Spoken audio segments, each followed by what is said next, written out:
1절부터 4절 같이 읽겠습니다. 그러므로 우리는 들은 것에 더욱 유념함으로 우리가 흘러 떠내려가지 않도록 함이 마땅하니라. 천사들을 통하여 하신 말씀이 견고하게 되어 모든 범죄함과 순종하지 아니함이 공정한 보응을 받았거든. 우리가 이같이 큰 구원을 등한히 여기면 어찌 그 보응을 피하리요. 이 구원은 처음에 주로 말씀하신 바요 들은 자들이 우리에게 확증한 바니 하나님도 표적들과 기사들과 여러 가지 능력과 및 자기의 뜻을 따라 성령이 나누어 주신 것으로서 그들과 함께 증언하셨느니라. 아멘. 오늘 말씀 제목은 믿음이 흘러 떠내려가지 않도록 하라. 자, 예수님에 관한 이야기를 계속 드리고 있는 겁니다. 내용이. 자, 앞부분에서 우리가 이제 예언자도 봤고 천사들도 봤어요.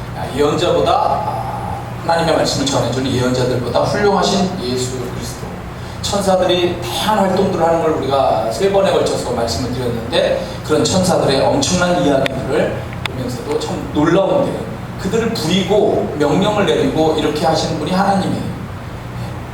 예수 그리스도. 우리 예수 그리스도의 우월성을 계속 보고 있는 겁니다. 좋은 하나님의 뜻과 이야기를 전해주는 가브리엘 천사의 활동을 보았고요. 전쟁, 전염병, 악령들과의 싸움에 등장하여 승리하게 돕고, 또 칼을 빼어들고 하나님의 위엄과 엄정한 심판을 보여주는 미가엘 천사의 활동도 놀랍게 볼 수가 있었습니다. 또 뿐만 아니라 제가 더 그 가슴에 와닿는 것은 뭐냐면, 엘리야의 몸을 엘리야가 이제 죽으려고 했죠. 지쳐서 내가 아무 노력하면 무슨 소용이 있겠습니까 하면서 이제 죽여달라고 이렇게 이제 절망 가운데 있을 때 천사가 와서 이 엘리야의 몸을 어루만졌다고 했어요. 그래도 만져주고 힘든 다리도 주물러주고 손도 좀 주물러주고 아마 그랬을 것 같아요. 그리고 뒤에 머리도 이렇게 지압도 좀 해주고 제 생각이 그렇습니다. 그렇게 그리고 일어나서 먹으라고 힘을 내라고 제발 먹으라고 이렇게 하면서 격려해주는 천사, 아마 그 천사가 가브리엘 천사일 것 가능성이 높습니다. 그 다음에 다니엘서를 보면 다니엘도 기도를 해놓고 이제 기도를 하는데, 그 기도 내용이 전쟁에 관한 종말 전쟁이죠. 그런 그 환상을 보았어요. 꿈을 꿨어요. 근데 그거를 보면서 자기가 힘이 쭉 빠졌어요. 너무 고통스럽고 힘들어서 밥도 제대로 못 먹고 나약해져 있는 상태인데, 그 가브리엘 천사가로 보여지는 천사가 와서 다니엘 보고 강건해라 하고 말을 줘요. 그 힘이 빠져가지고 힘이 없는 다니엘에게 너 힘내라 하면서 얘기를 주시는데, 이게 힘이 나서 다니엘이 힘이 났다 하는 이야기가 나오거든요. 그런 게 저는 더 이렇게 친근하게 와닿더라는 거죠. 그런데 여하튼 이런 천사들의 모습을 보았지만 예수님은 이런 천사들보다 더 우월하신 분이다.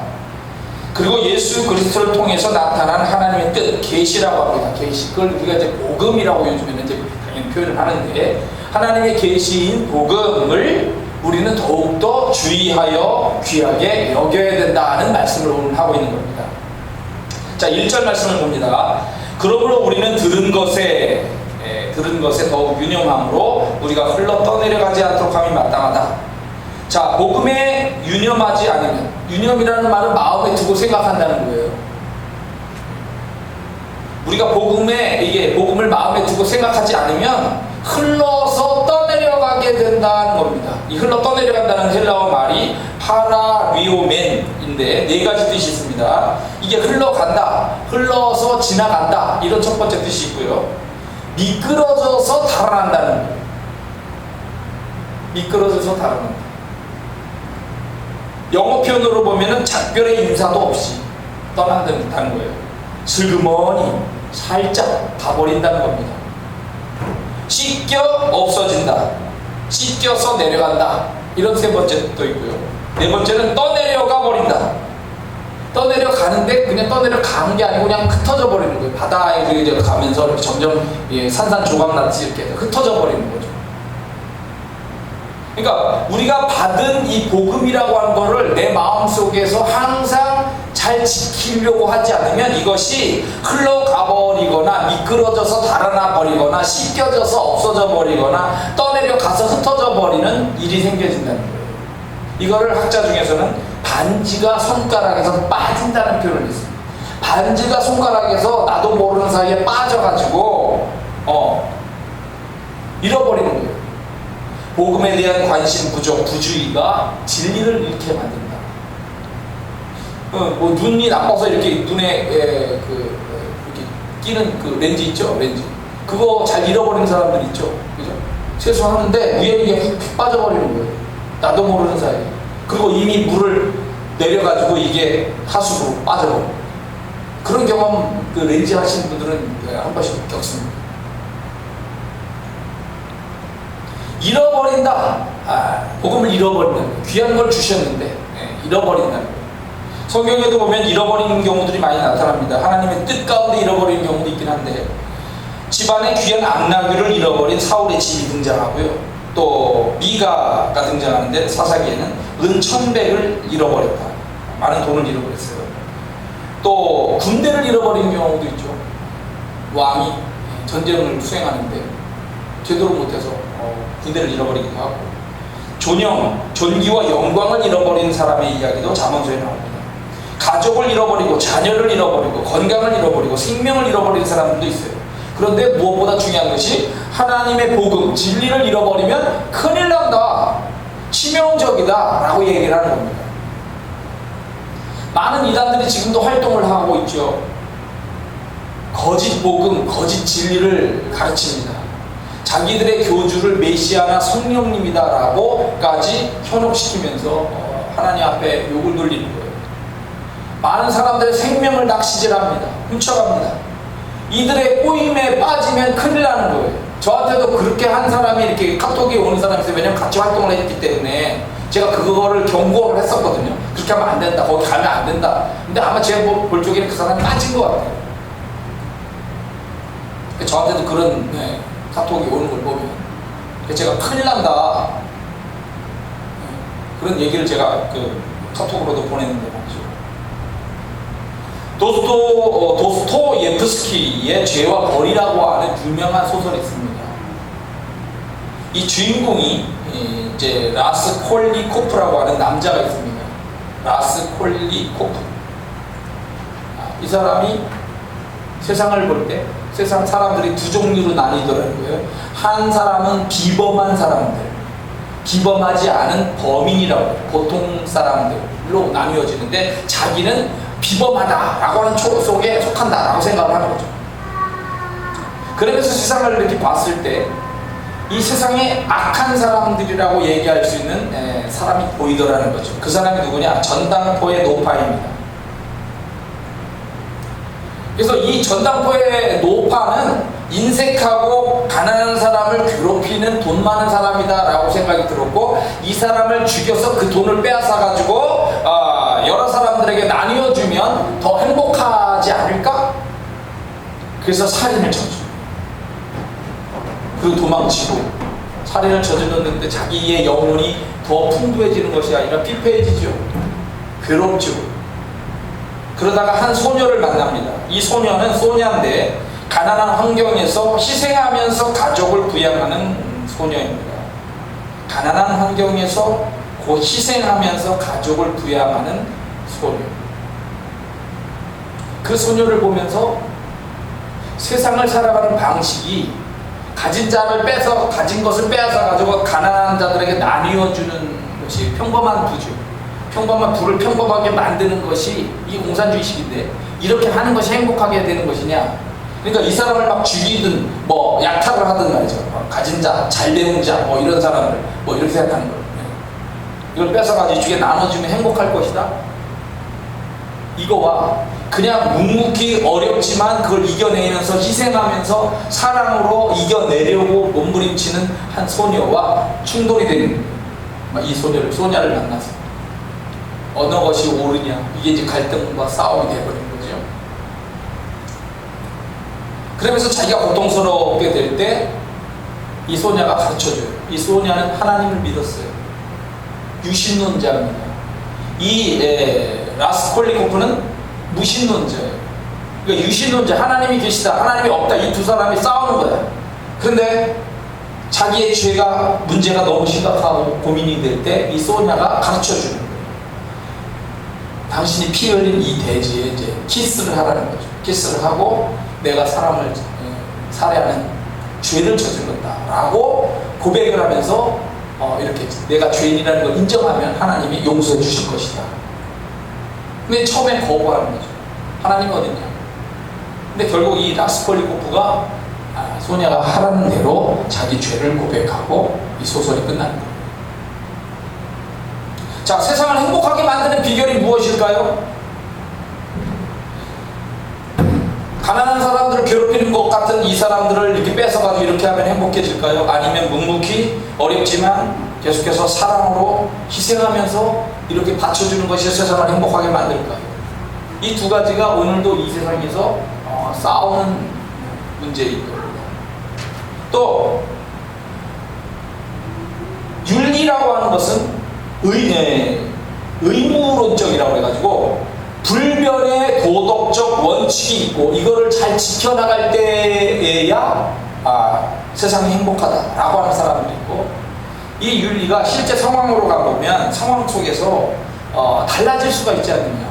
쉽게 얘기하면 젓가락 얘기 한번 해드린 적 있으시죠. 젓가락이 여기서 볼 때 똑바르지만 물컵이라고 하는 곳에 들어가게 되면 햇빛의 작용에 의해서 굴절돼 보인다는 거죠. 상황에 따라서 달라질 수 있는 것이 아니냐, 윤리도. 그래서 이제 그걸 심각하게 더 나가면 이게 상황 윤리라고 해서 나옵니다. 이거를 이쪽 윤리를 따르는 것이 올바른 것이냐, 아니면 상황에 따라서 달라지는 윤리로 인하여 때로는 혼동 속에 있는 그런 걸 경험을 하면서 살아가야 되는 것이냐, 어떤 거를 선택할 것이냐, 이런 문제가 있는 거예요. 또 구원에 이르는 방법이 무엇이냐, 유신론, 하나님을 계신 것을 믿고 세상이 그렇게 창조되었고 그분의 목적을 따라서 가면서, 그래서 하나님을 의지하면서 그분 앞에 회개하고 엎드릴 때 구원에 이르게 되는 것이냐, 아니면 그분이 없고 무신론이어서 그냥 툭 튀어나온 인간이고 그냥 내가 알아서 그냥 생각하고 목적도 없이 윤리도 대충 생각하면서 이렇게 살아가는 것이 행복한 것이냐, 이게 싸우는 거죠. 근데 세상이 훔쳐가는 것은 내가 하나님을 중심으로 해서 희생하고 봉사하고 원칙론적인 것을 가지고 살아가려고 하는 것을 훔쳐가는 거예요. 하나님의 말씀을 따르는 것을 진리인데 그 진리를 하지 못하도록, 이 유일한 구원의 방법을 따라가지 못하도록 자꾸 내 마음을 훔쳐가고 나를 잃어버리게 만듭니다. 귀한 것을 잃어버려요. 성경 분명히 얘기해줘. 예수 그리스도는 우리의 구원의 진리고 구원의 방법이다. 예수밖에 없다. 하나님의 구원의 방법이에요. 다른 이로서는 구원을 받을 수 없나니 천하 사람 중에 구원을 받을 만한 다른 이름을 우리에게 주신 일이 없다. 하나님이 그 아들을 세상에 보내신 것은 세상을 심판하려 하심이 아니요 그로 말미암아 세상이 구원을 받게 하려 하십니다. 카톨릭이 변질돼가지고 자꾸 하나님의 말씀을 가르쳐요. 요즘 교황은 성경도 없애버려야 된다는 얘기까지 나왔죠. 성경이 안 맞으니까 성경을 없애버려요. 그게 교황이에요. 마틴 루터가 종교개혁을 했지 않습니까? 네 가지 중요한 이야기. 우리가 10월달에 되면은 종교개혁주의 마지막 주가 있는데, 그 종교개혁주의 종교개혁을 한 마틴 루터가 얘기하는 네 가지 중요한 구호가 있습니다. 한번 다 같이 따라서 하시죠. 오직 은혜, 오직 믿음, 오직 성서, 오직 예수 그리스도. 예. 은혜 외에 하나님의 은혜가 없으면 우리는 죄인에서 구원받을 수가 없다는 거예요. 하나님은 우리를 긍휼히 여겨 주셔야만 되는 거잖아요. 그리고 오직 내가 회개하고 믿음으로 그분 앞에 나아가야 돼요. 그리고 그런 진리를 가르쳐주는 것은 성서야. 다른 것에서 구원의 방법이 들어있는 게 아니라고. 성서를 봐야 돼, 성서를. 그리고 오직 예수 그리스도. 교황이 나를 구원해주는 게 아니에요. 교황의 교칙이 나를 가르쳐주는 게 아니라고. 예수 그리스도가 말씀이, 그래서 교회로 돌아가자, 예수 그리스도에게 돌아가자, 그런 이야기를 하는 거죠. 오직 은혜, 오직 믿음, 오직 성서, 오직 예수 그리스도. 이것이 중요한 종교개혁의 구호입니다. 이거를 잘 붙들고 가야 돼요. 이게 떠내려가면 안 된다는 거예요. 세상을 향해서. 그 다음에 2절, 천사들을 통하여 하신 말씀이 견고하게 되어 모든 범죄함과 순종하지 아니함이 공정한 복을 받았다. 우리가 이같이 큰 구원을 등한히 여기면 마땅히 또 연결해서 복을 받는다. 이런 얘기인데, 이게 무슨 얘기냐면 구약시대에 우리가 모세를 통하여 하나님으로부터 율법이라는 걸 받았어요. 법을 받았어요. 그 하나님으로부터 받은 거를 구약의 그 이제 원래적인 성서 사본이라고 하는데 셉투아진트라고 LXX라고 하는 그 셉투아진트라는 구약 성경이 있어요. 그 성경이라든지 역사가라든지 요세푸스 랍비들이 가르친 것을 보면은 하나님이 천사를 통하여 모세에게 율법을 전해 주었다 이렇게 표현합니다. 그러니까 율법을 받았어요. 근데 이 천사들을 통하여 전해진 율법에 하나님의 뜻이 담겨 있고, 하나님이 그 율법에 대해서 뭐라고 말씀하시는 거냐면 너 잊지 말고 이 율법을 잘 지켜야 돼, 이 이야기입니다. 이거를 잘 지키면 생명이 있고 평안이 있고 복을 받아. 그렇지 않으면 하나님의 심판, 죽음이 오고 고통이 오는 거야. 그러니까 하나님의 법을 잘 따라라. 하나님의 심판, 보응은 어떤 것으로 나타나냐면 세 가지. 기근, 전염병, 전쟁. 이 중요한 3대 심판이라고 얘기합니다. 이 세 가지가 기근, 전염병, 전쟁이 임하여 너희들이 어려움을 당하게 될 것이다. 근데 그것만 있는 심판은 아니에요. 하나님의 심판은 다양하게 나타나죠. 애국을 심판할 때 보면 물이 피가 되잖아요. 먹을 물이 없어져요. 피가 되니까. 개구리, 이, 파리, 생축의 죽음, 독종, 우박, 메뚜기, 흑암, 처음 나는 것 죽음, 이런 10가지 재앙들이 막 임하잖아요. 세상이 막 난리가 나는. 이스라엘 백성들이 잘못하니까 불뱀이 나타나요. 불뱀, 사막의 독사들. 고라 자손들이 반역을 하게 되니까 땅이 갈라져가지고 그냥 다 죽어버려요. 땅이 그냥 갈라져버려요. 지진이죠. 선지자를 잡으라고 여로보암 왕이 소리를 치는데 이 손이 말라버려요. 그냥 그 자리에서 이렇게 쫙 하면서. 여러분 얼마나 무섭습니까? 하나님 외에 다른 재단을 쌓고 거기에다가 이렇게 하면 큰일 납니다. 그렇게 하면 안 무너져요.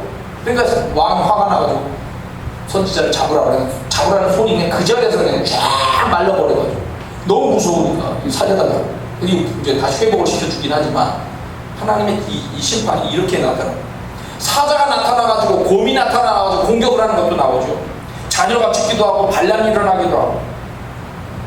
에덴 동산의 심판, 죽음 선포, 동산에서 쫓겨나기도 하고, 노아의 방주와 물 심판 같은 경우는 다 주잖아요. 바벨탑의 심판, 언어가 나뉘어져서 말이 서로 통하지 않는 거야. 우리나라의 이혼율이 50%를 넘었어요. 둘 중에 하나는 이혼을 합니다. 근데 뭐냐면 똑같이 살아도 언어가 안 통해. 그죠? 여러 가지 문제들이 있지만 언어가 서로 얘기를 해도 얘기가 안 통하는 거예요. 소돔과 고모라의 불심판, 종말의 총체적인 심판. 이거 종말은 모든 심판들이 총체적으로 막 일어나게 되는 겁니다. 이렇게 하나님의 심판들이 일어나기 때문에 너희들 이러한 가운데서 정신을 차리고 그 하나님의 법을 잘 따라가야 된다라고 얘기를 해주는 거예요. 하나님의 택한 백성, 이스라엘 백성들이라고 해서 특별히 봐주고 그런 게 없습니다. 왜냐하면 이게 법은 공정해야 되기 때문에 이스라엘 백성들도 동일하게 심판을 받아야 되는 거예요. 물론 긍휼로 이렇게 포옹해 주시긴 하지만 각 나라별로도 마찬가지입니다. 각 나라에도 그런 하나님의 심판들이 각기 주어질 수가 있어요. 우리가 세계의 선진국이라고 얘기하는 두 나라가 있습니다. 미국하고 영국. 자, 영국을 뭐라고 그러냐면 신사의 나라라고 얘기합니다. 여러분 우리 그렇게 배웠어요. 근데 그 거짓말입니다. 충격적이지 않습니까? 영국을 가르쳐서 신사의 나라라고 하는 것은 자기들이 잘못을 하도 저질러가지고 그거를 보완하려고 거짓말로 포장을 한 게 신사의 나라예요. 영국은 신사의 나라가 아니라는 거예요. 왜? 영국이라고 하는 나라는 서구 열강입니다. 그래서 약탈을 시작해가지고 나라의 부를 이룬 거예요. 이것을 숨기려고 거짓말을 퍼뜨렸다는 거죠. 영국이 19세기 후반 빅토리아 여왕 때에는 세계 최강이었습니다. 그 식민지 크기가 영국의 본토보다도 100배나 컸다는 거예요. 다른 나라에서 약탈해서 뺏은 땅이 100배나 더 컸다는 거예요. 수많은 나라를 침략했습니다. 수많은 사람들을 억압하고 죽였습니다. 그 빼앗아 왔습니다. 부를. 그래서 부를 얻은 나라입니다. 그러니까 하나님의 공정한 거로 보면 영국이라는 나라는 심판받아야 마땅한 거죠. 그럼 자유주의, 민주주의의 모델이었던 나라가 그런 모양인데, 그러면 이제는 미국이라는 나라가 모델인데, 자유민주주의의 최고인 미국은 상황이 어떤가? 겉으로는 대단한 것 같지만 사실은 미국도 마찬가지예요. 지금도 미국은 CIA를 통해 가지고 각 많은 나라들을 자기 나라의 속국으로 만들려고 하는 이런 정치 공작을 계속해 왔어요. 마음에 안 드는 지도자 죽이려고 하고 온갖 감시하고 전쟁도 일으켜서 그 공격하는 것이 역사적인 사실인 겁니다. 미국 기업이 그 나라에 들어가서 이 미국 기업을 인정하고 그 나라의 경제가 이 미국 기업에 종속되게 만드는 경제 종속, 그거 그렇게 유도했습니다. 정치적으로 항의하니까 눈 감았습니다. 그래서 중남미에서 이 미국 기업이 와가지고 못된 일들을 하고 다국적 기업도 있고 이렇게 하다 보니까 여기서 해방신학이라는 게 나옵니다. 해방신학. 야, 사랑으로 좀 그렇게 하지 마라. 그렇게 하면 너희들 우리 너무 힘들어. 그렇게 하지 말라고 말로 자꾸 얘기를 해도 말을 안 들으니까 결국 폭력을 쓸 수밖에 없다라고 얘기하는 얘기예요. 사랑으로 안 되니까 폭력을 써서라도 이놈들을, 난 공산주의자는 아닌데 난 폭력을 해서 이놈들을 몰아내야 되겠다라고 하는 게 이게 해방신학이에요. 이거 우리나라 들어와서 민중신학이 되고 그 50하고 싸우는 민주화 운동들이 일어난 것들이 이게 다 그런 흐름인 겁니다.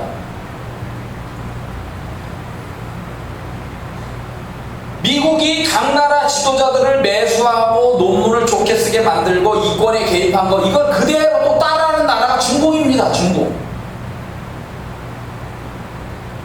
세계를 장악하기 위해서 이 사람들이 쓰는 전략이에요. 그냥 이 열강의 그런 전략, 제국주의적인 열강의 그런 모습을 그대로 가지고 있는 겁니다. 민주주의는 겉으로 포장된 것이고 그 안에 내부적인 걸 들어가 보면 다 그런 문제들을 가지고 있다는 거예요.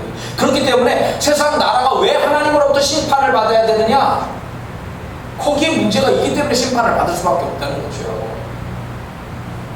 최근에 충격적인 이야기를 뉴스를 들었는데요.